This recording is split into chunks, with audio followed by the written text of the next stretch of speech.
On a cool autumn evening, October 14, 2018, 28-year-old Jason Miller left his sister's home in Huntington, West Virginia, to walk the short distance back to his apartment. It was barely a 15-minute walk through quiet, residential streets. He never arrived. Jason had spent the afternoon helping his sister, Emily Miller, fix a leaky faucet. Around 7:30 p.m., he checked his phone and said, "I should head out before it gets too dark." He packed up his small toolkit, gave Emily a hug, and walked out the door. That was the last time anyone saw him. Emily grew concerned when Jason didn't respond to her texts later that night. By morning, his boss called. Jason hadn't shown up for his 9 a.m. shift at the auto shop. Emily drove to his apartment, only to find his car still parked outside, and his lights off. Jason wasn't inside. His bed hadn't been slept in. That afternoon, Emily filed a missing person report. Police began tracing Jason's most likely path home. A straight route along Broadmoor Avenue, turning onto Oak Street toward his apartment complex. Neighbors reported seeing Jason walking around 7:45 p.m. He waved to an older woman watering plants on Broadmoor Avenue. Another witness, Brian Tate, jogging his dog, said he saw Jason standing under a street lamp, looking at his phone. He seemed normal. Just scrolling or texting, Brian told police. But after that, Jason seemed to vanish. CCTV cameras from a nearby convenience store picked him up at 7:52 p.m., walking past, hands in pockets, head down. He never entered the store. That footage was the last confirmed sighting. 2 days later, a city maintenance worker found Jason's phone in a storm drain along Oak Street, about 5 blocks from his apartment. The phone had water damage but was partially functional. Detectives recovered texts, including a message Jason sent to Emily at 7:50 p.m.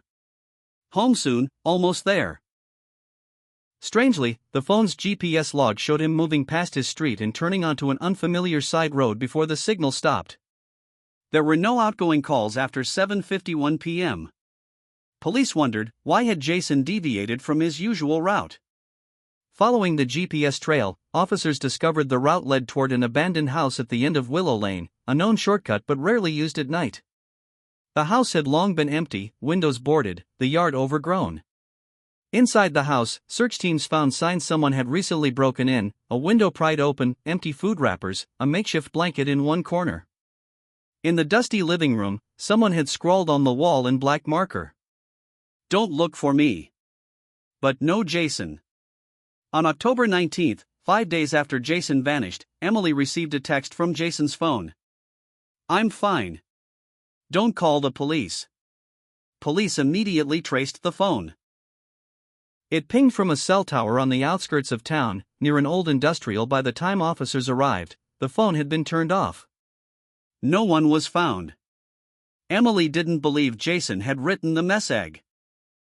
A woman named Carla Ruiz, who lived near Willow Lane, contacted police after seeing news reports. She told detectives she'd seen a man matching Jason's description the night he vanished. He was standing across the street from the abandoned house. Just standing there, looking at it. He wasn't alone.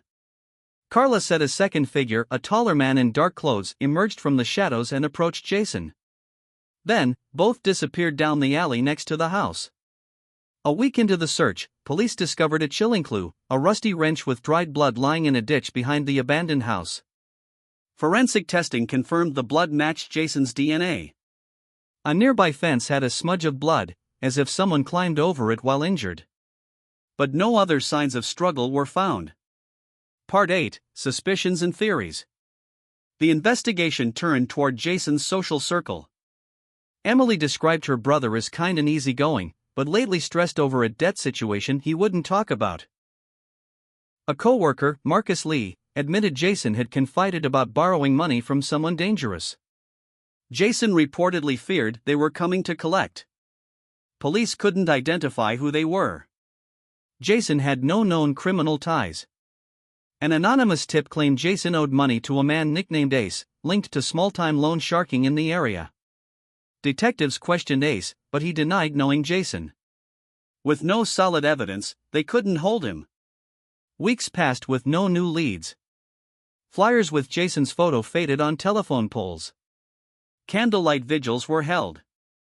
Emily started a Facebook page, Find Jason Miller, gathering hundreds of followers sharing theories and prayers. Despite media coverage, no credible sightings emerged. In December, a hiker in the woods beyond Willow Lane found a shred of fabric matching Jason's jacket caught on a barbed wire fence.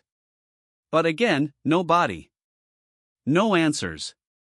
5 years later, Jason Miller's disappearance remains unsolved. The case sits in the cold case files at Huntington Police Department.